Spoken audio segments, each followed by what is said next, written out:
Hello friends, welcome to my channel. आज का topic है लाइंस एंड एंगल्स। ठीक है, आप लोगों की क्लास में हो सकता है लाइंस एंड एंगल्स हो, या फिर आप लोगों ने कभी ना कभी इसको पढ़ा हो। तो देखिए, लाइंस एंड एंगल्स है। तो लाइंस एंड एंगल्स को जानने से पहले हम लोगों को कुछ टर्म्स के बारे में जानना पड़ेगा। ठीक है, जैसे फर्स्ट है पॉइंट। ठीक, कि पॉइंट क्या होता है। फिर है कि लाइन, लाइन क्या होता है। फिर रे, रे क्या होता है। Line segment, line segment. तो देखिए, सबसे पहले हम पॉइंट के बारे में बात करेंगे कि पॉइंट क्या होता है। तो पॉइंट है, it is a mark of position which is dimensionless. ठीक है, ये क्या है, एक पोजीशन का मार्क है। जैसे ये है, बस ये है, ये एक पॉइंट है। ठीक है, ये कहीं भी अगर हम मार्क कर दिए तो ये पॉइंट है। ये पॉइंट है जो कि आप लोग को हो सकता है नहीं दिख रहा होगा, लेकिन अगर उसको बड़ा करके दिखाएं तो ये है एक पॉइंट, इस तरह से दिखेगा। ठीक है, अब पॉइंट इससे भी छोटा होता है, ये पॉइंट नहीं है, ये इससे भी छोटा होता है। बस ऐसे ही रखे, ये पॉइंट हो गया। ठीक है, अब पॉइंट में क्या होता है, क्या लिखा हुआ, विच इज़ डायमेंशनलेस। डायमेंशन मतलब लेंथ, ब्रेथ और हाइट। ना इसमें लेंथ होता है, ना ब्रेथ होता है, और ना ही हाइट होता है। तो हम लोग इसको पॉइंट बोलते हैं। और देखिए, पॉइंट को हम लोग कैपिटल लेटर से डिनोट करते हैं। जैसे ये पॉइंट है, ये कौन सा पॉइंट है, पॉइंट ए। हमेशा इसको हम लोग कैपिटल लेटर से डिनोट करते हैं, पॉइंट पी। ठीक है, तो पॉइंट के बारे में इतना ही है। तो अब हम लोग जानेंगे लाइन के बारे में। तो देखिए, लाइन क्या होता है। Line, a line has only length. ठीक है, लाइन में क्या होता है, सिर्फ लेंथ होता है। जैसे ये लाइन है, देख लीजिए, आपको लाइन दिख रहा होगा, इसमें सिर्फ लेंथ होता है। इसमें ना ब्रेथ होता है और ना ही इसमें हाइट होता है, सिर्फ इसमें लेंथ होता है। और दूसरा क्या है, it has no end point, मतलब इसका कोई भी एंड पॉइंट नहीं होता। यानी कि हम इसको इधर भी आगे बढ़ा सकते हैं, इधर भी आगे बढ़ा सकते हैं। ये पिक, इसका कोई लिमिट नहीं होता है कि ये कितना है। ठीक है, तो देखिए हम इसको कैसे डिनोट करते हैं। जैसे ये इस, इधर हम लिख देंगे ए, इधर हम कैपिटल बी लिख दिए। ठीक है, तो हम लोग लिखेंगे, ये जो लाइन है इस तरह से हम लोग डिनोट करेंगे, ए बी।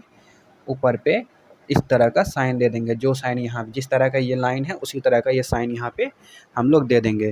तो हम इससे पता चलता है कि ए बी क्या है, ए बी एक लाइन है। लाइन मतलब जिसमें कोई भी एंड पॉइंट नहीं है। ठीक है, अब देखिए, लाइन को हम ये एरो, यहाँ पे एरो देते हैं, इधर भी एरो देते हैं। तो इसका, इस एरो का मतलब क्या होता है। तो देखिए, इस एरो का मतलब होता है कि ये अभी तक ख़त्म नहीं हुआ, इसको और भी आगे बढ़ा सकते हैं। हम इसको यहाँ से यहाँ भी लेके आ सकते हैं। तो ये भी ए बी लाइन ही है। ठीक है, मतलब लाइन का कोई एंड पॉइंट नहीं होता है। अब देखिए, ये जो लाइन है ना, ये जो लाइन है, ये बहुत सारे पॉइंट से मिलके बना हुआ होता है। इस लाइन में बहुत सारा पॉइंट है, देख सकते हैं, 1 2 3, मतलब काउंट नहीं कर सकते हम इसमें कितना पॉइंट है। ठीक है, जैसे ये पॉइंट है, एक पॉइंट ये रहा एक पॉइंट, फिर ये रहा। अगर हम पॉइंट को अगर एकदम से नज़दीक सटा सटा के अगर पॉइंट देंगे तो वो देखिएगा ध्यान से, वो क्या होता है, एक लाइन बनता है। ठीक है, ये क्या बन रहा है, ये एक लाइन बन रहा है। ठीक है, तो हम काउंट नहीं कर सकते हैं। एक लाइन में क्या होता है, बहुत सारे इनफाइनाइट नंबर्स ऑफ पॉइंट्स होते हैं।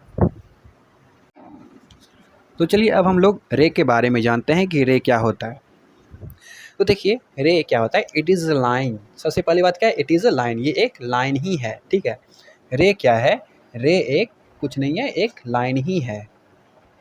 Having only one and point, मतलब इसमें एक एंड पॉइंट होता है। ठीक है, जैसे कि रे को, जैसे कि लाइन में हम क्या, जैसे इसके पहले हम लोग ने लाइन पढ़ा, लाइन में क्या था कि कोई भी एंड पॉइंट नहीं है। ठीक है, हम इसको भी इधर भी बढ़ा सकते हैं, इधर भी बढ़ा सकते हैं। इसका कोई फिक्स लिमिट नहीं है, या ना तो स्टार्टिंग पॉइंट है ना तो एंड पॉइंट है। ठीक है। लेकिन इसमें क्या है कि स्टार्टिंग पॉइंट है, क्या है, स्टार्टिंग पॉइंट है, ठीक है। यानी कि ये कहाँ से ओरिजिनेट कर रहा है, आप लोगों ने फिजिक्स में पढ़ा होगा या फिर देखा होगा कि कोई लाइट जैसे टॉर्च से, जैसे कोई टॉर्च है, ये टॉर्च है, ठीक है, ये अगर टॉर्च है, इससे क्या होता है, लाइट ओरिजिनेट करता है, निकलता है, लेकिन कहाँ तक जाता है ये हम नहीं कर सकते हैं, ठीक है। ये कहीं तक जा सकता है जहाँ तक इसको जगह मिले जाने का, वहाँ तक जा सकता है, भले इंटेंसिटी कम हो जाता है, लेकिन ये इसका एंड पॉइंट नहीं है, ये एंड पॉइंट नहीं, स्टार्टिंग पॉइंट है। तो उसी तरह से ये रे और उसी तरह से ये रे होता है, ठीक है। तो हम लोग इसी रे में हम क्या बोलते हैं, इसको अगर हम ए और बी से डिनोट करते हैं तो इसको हम लिखेंगे ये ए बी इस तरह से कि ये एक रे है, ठीक है। अब ध्यान दीजिए, अगर हम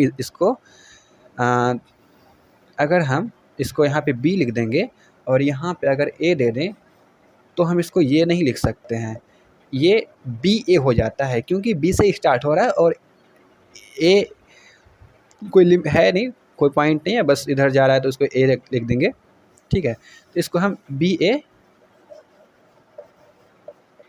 बोलेंगे, ए बी बिल्कुल नहीं बोलेंगे, क्योंकि ए बी का मतलब हो जाएगा कि ए से ओरिजिनेट हो रहा है, यहाँ पे बी ए का मतलब है कि बी से ओरिजिनेट हो रहा है।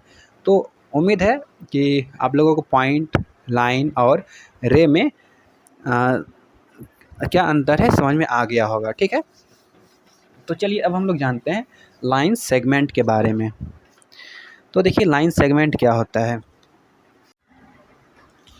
देखिए लाइन सेगमेंट क्या होता है कि line segment it is a line having both ends, मतलब एक लाइन सेगमेंट एक ऐसा लाइन होता है जिसमें कि दोनों एंड्स होते हैं, यानी कि स्टार्टिंग पॉइंट्स भी होगा और एंडिंग पॉइंट भी होगा, ठीक है। ये एक लाइन है जिसमें स्टार्टिंग पॉइंट और एंडिंग पॉइंट दोनों होता है। देखिए, और देखिए अभी आप लोगों ने ये तो क्वाड्रिलेटरल बनाया होगा, स्क्वायर बनाया होगा, रेक्टेंगल बनाया होगा, ट्रायंगल बनाया होगा। तो ये सब में जो ये यूज़ होता है, ये क्या होता है, ये जो लाइन है, ये कौन सा लाइन है, ये लाइन सेगमेंट ही है, क्योंकि इसका स्टार्टिंग पॉइंट और एंडिंग पॉइंट दोनों है। जैसे कि ये देखिए, यहाँ से स्टार्ट हो रहा है, यहाँ से ख़त्म हो रहा है, फिर यहाँ से स्टार्ट हो रहा है, यहाँ पे ख़त्म हो रहा है। तो ये क्या है, एक लाइन यानी कि ये कोई भी क्वाड्रिलेटरल जो है वो 4 लाइन सेगमेंट से मिलके बना हुआ तो होता है, ना कि लाइन से मिलके बना होता है, ठीक है। लाइन क्या होता है कि लाइन में कोई पॉइंट ही नहीं है, ना एंड पॉइंट है ना स्टार्टिंग पॉइंट है, तो वो उससे कैसे बन सकता है, ठीक है। और अगर बनेगा तो हम उसको मेज़र नहीं कर पाएंगे, ठीक है। अब देखिए, अभी हम लोगों ने पढ़ा कि पॉइंट, ठीक है, पॉइंट, फिर लाइन, फिर रे। तो देखिए पॉइंट में तो कोई डायमेंशन ही नहीं होता है, तो इसको ऐसे भी हटा सकते हैं, इसको मेज़र ही नहीं कर सकते, जब डायमेंशन ही नहीं है तो उसमें हम कैसे मेज़र करेंगे। अब देखिए ये लाइन जो है, लाइन को हम लोग मेज़र नहीं कर पाएंगे, क्यों, क्योंकि हम इसको और भी एक्सटेंड कर सकते हैं, जितना चाहें हम उतना एक्सटेंड कर सकते हैं, इसका कोई लिमिट नहीं होता, ये लिमिटलेस होता है, लिमिटलेस होता है, ठीक है। तो इसको इसीलिए हम इसको मेज़र नहीं कर पाएंगे कि ये जो लाइन है वो कितना सेंटीमीटर का है या फिर कितना मीटर का है। और रे का देखिए, रे भी क्या होता है कि स्टार्टिंग पॉइंट तो है, ये तो फिक्स पॉइंट है, लेकिन इसमें एंड पॉइंट नहीं है, अभी कहाँ पे ख़त्म हो रहा है ये नहीं बोल सकते हैं, तो इसमें बोल सकते हैं कि इसको भी हम लोग मेज़र नहीं कर पाएंगे। एक लाइन सेगमेंट ऐसा है जो कि हम लोग इसको मेज़र कर पाते हैं, क्योंकि यहाँ पे स्टार्ट हो रहा है, यहाँ से ख़त्म हो रहा है, अब स्केल रख के आप लोग इसको नाप सकते हैं, ठीक है। उम्मीद है आप लोगों को समझ में आया होगा। और देखिए लाइन सेगमेंट को हम लोग कैसे लिखते हैं, लाइन सेगमेंट को लिखते हैं जैसे ए बी है, ए बी, इस तरह से अगर हो जाए तो इसका मतलब हम बोलेंगे कि ये एक लाइन सेगमेंट है, ए बी एक लाइन सेगमेंट है, ठीक है। अब देखिए, अब हम लोग बात करते हैं कॉलिनियर पॉइंट क्या होता है। कॉलिनियर पॉइंट,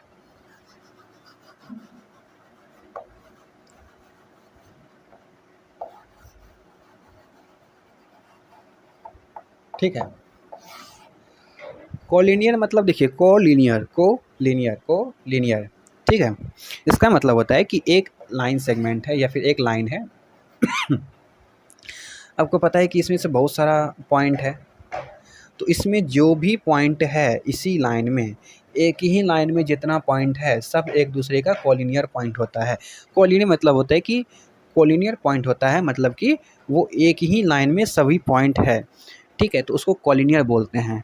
अब उसी तरह से अगर हम इंटरसेक्टिंग लाइन के बारे में बात करते हैं, क्या बोलते हैं, इंटरसेक्टिंग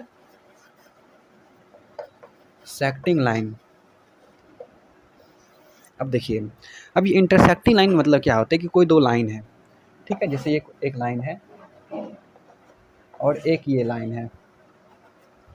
दो लाइन क्या कर रहा है, एक दूसरे को एक पॉइंट पे, किसी एक पॉइंट पे कट कर रहा है, ठीक है, किसी एक पॉइंट पे ही कट कर सकता है कोई दो लाइन, ठीक है, कोई दो स्ट्रेट लाइन है तो वो एक ही पॉइंट पे कट कर सकता है।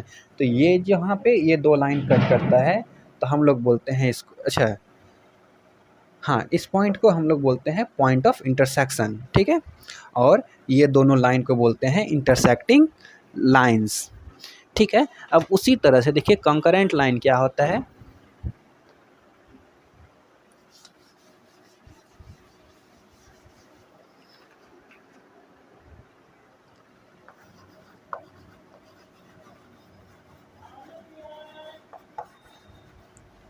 कंकरेंट लाइन देखिए क्या होता है। कंकरेंट जैसे भी इंटरसेक्टिंग लाइन पढ़ा हमने, तो उसी तरह से कंकरेंट लाइन भी होता है कि कंकरेंट लाइन में क्या होता है कि दो नहीं, दो से ज़्यादा, चाहे वो तीन हो या तीन से ज़्यादा हो, ठीक है, जैसे एक ये लाइन है, एक ये लाइन है, फिर एक ये लाइन है, एक ये लाइन है, तो दो या दो से ज़्यादा लाइन जो एक एक दूसरे को क्या करता है, इंटरसेक्ट करता है एक पॉइंट पे, ठीक है, देखिए यहाँ किसी एक पॉइंट पे इंटरसेक्ट करता है तो हम लोग इसको बोलेंगे कंकरेंट लाइन, ठीक है, क्या बोलते हैं, कंकरेंट लाइन बोलते हैं, कंकरेंट लाइंस, ठीक। अब देखिए, अब इस पॉइंट को क्या बोलेंगे, जैसे हम लोग बोलते थे पॉइंट ऑफ इंटरसेक्शन, अगर इंटरसेक्टिंग लाइन था तो यहाँ पे हम बोलेंगे पॉइंट ऑफ कंकरेंस, क्या बोलेंगे, इसको बोलेंगे हम पॉइंट ऑफ कंकरेंस, ठीक है। तो चलिए, अब तो हम अभी तो हम लोगों ने ये पढ़ा कि इंटरसेक्टिंग लाइन यानी कि जब कोई दो लाइन एक दूसरे को मीट करता है, मतलब एक दूसरे को मिलता है, तो हम उसको क्या बोलते हैं। लेकिन अब हम लोग जानते हैं पैरेलल लाइन क्या होता है,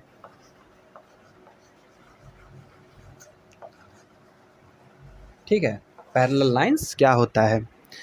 तो देखिए पैरेलल लाइंस क्या होता है, पैरेलल लाइंस दो ऐसा लाइन, दो नहीं और भी लाइन हो सकता है, दो ऐसा लाइन, कम से कम दो होना चाहिए उसके लिए, जो कि, अच्छा इसको पैरेलल कैसे बोलेंगे, जब इस देखिए कहीं भी इस दोनों का अगर डिस्टेंस नापेंगे, इस दोनों के बीच का जो ये दूरी है हर जगह सेम रहेगा, ठीक है, कहीं भी लेंगे, ठीक है, ये जो दूरी है एक दूसरे का हर जगह सेम रहेगा। या फिर इसको ये बोल सकते हैं कि ये दोनों लाइन हम इधर कितना भी बढ़ाएं, इधर पीछे कितना भी बढ़ाएं, दोनों को, इसको भी और इसको भी, तो वो कहीं पे एक दूसरे से मिलता नहीं है, ठीक है। जैसे कि रेल ट्रेन का जो पटरी होता है वो क्या होता है, पैरेलल होता है, दोनों के बीच का जो डिस्टेंस होता है वो हमेशा हर जगह बराबर होता है, इसीलिए उसको हम लोग बोलते हैं वो एक पैरेलल लाइन में है, ठीक है, दोनों जो पटरी है वो क्या होता है, वो एक पैरेलल लाइन में है, ठीक है। अब देखिए,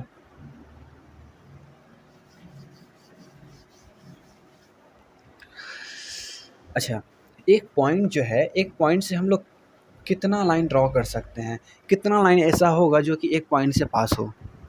तो देखिए हम इनफिनाइट नंबर्स ऑफ लाइन हम ड्रॉ कर सकते हैं जो कि एक पॉइंट से पास हो, देखिए है ना, और भी कर सकते हैं आप लोग। चलिए अब हम लोग जानते हैं एंगल के बारे में कि एंगल क्या होता है, ठीक है।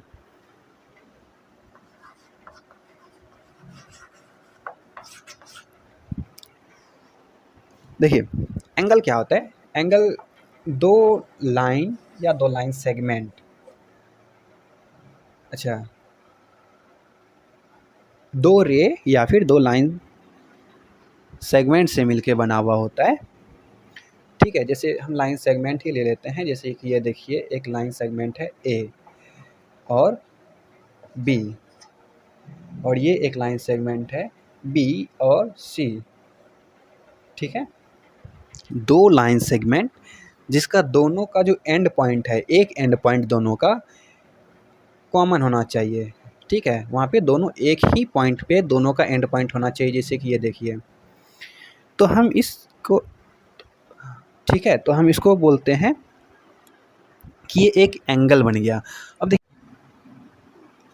तो देखिए ये जो दो लाइन सेगमेंट है, ठीक है, ये जो लाइन सेगमेंट है और एक ये लाइन सेगमेंट है, ठीक है, तो इस दोनों लाइन सेगमेंट को हम लोग बोलेंगे आर्म। क्या बोलेंगे? आर्म बोलेंगे। और ये जो पॉइंट है जहाँ पे कि दोनों लाइन सेगमेंट एक दूसरे को मीट करता है, एक दूसरे को मिलता है, तो हम इसको बोलेंगे वर्टेक्स। क्या बोलेंगे? वर्टेक्स। ठीक है, तो अब देखिए इस एंगल का नाम हम लिखते कैसे हैं? ठीक है, ऐसे तो जैसे ये एंगल है, ठीक है, ये एंगल हो गया, तो इस एंगल को हम कौन सा एंगल बोलेंगे? तो देखिए इस एंगल को हम लोग एंगल बी बोल सकते हैं, क्योंकि ये बी वर्टेक्स पे है। ठीक है, लेकिन हो सकता है ये हर जगह इसका यूज हम लोग नहीं करेंगे। जब क्वेश्चन बनाएंगे तो हम लोग हर जगह इसका यूज़ नहीं कर सकते हैं, क्योंकि यहाँ पे ज़रूरी नहीं कि एक ही एंगल हो, ये भी एंगल हो सकता है। अब ये एंगल है, अगर ये एंगल बी है तो ये भी एंगल बी होना चाहिए, जो कि गलत है क्योंकि दोनों इक्वल तो है नहीं। ठीक है, ज़रूरी नहीं है कि दोनों इक्वल होगा, तो इसीलिए हम लोग इसका ज़्यादातर यूज़ नहीं करते। हम लोग ज़्यादातर क्या यूज़ करते हैं, देखिए यहाँ पे किसी भी एक कॉर्नर से स्टार्ट करेंगे, चाहे यहाँ से या चाहे यहाँ से स्टार्ट करें ए, फिर ये बीच वाला जहाँ पे दोनों मिल रहा है, दोनों लाइन जहाँ पे मिल रहा है बी और ये सी, क्या लिखेंगे? Angle A B C. या फिर हम लिखेंगे एंगल, अगर इधर से स्टार्ट करेंगे तो एंगल सी बी ए। बस ये ध्यान में रहना चाहिए कि साइड में देखिए एक बीच में है, बीच में तो वहाँ वही एंगल, वही लेटर रहेगा जो कि एकदम से बीच में हो। ठीक है, एग्जैक्ट बीच में, जैसे जहाँ पे कि एंगल बन रहा हो। और ये दोनों साइड में जो है, इसके साइड वाला देखिए यहाँ पे, इसके साइड में ये ए है, इसके बगल में फिर यहाँ पे सी है, तो कोई भी हो सकता है। ए और सी, पहले ए और फिर बाद में सी भी हो सकता है, पहले सी फिर बाद में ए भी हो सकता है। तो ये और ये दोनों एंगल सेम ही हैं। तो उम्मीद है आप लोगों को आज का वीडियो अच्छा लगा होगा, और अगर वीडियो अच्छा लगा होगा तो वीडियो को लाइक भी कीजिएगा और चैनल को भी सब्सक्राइब कीजिएगा, और अगर आप लोगों ने चैनल को सब्सक्राइब नहीं किया है तो मिलते हैं अगले वीडियो में। एंगल्स, लाइन्स एंड एंगल्स के चैप्टर को ही आगे बढ़ाएंगे, इसके बारे में कुछ और चीज़ जानेंगे। ठीक है, धन्यवाद।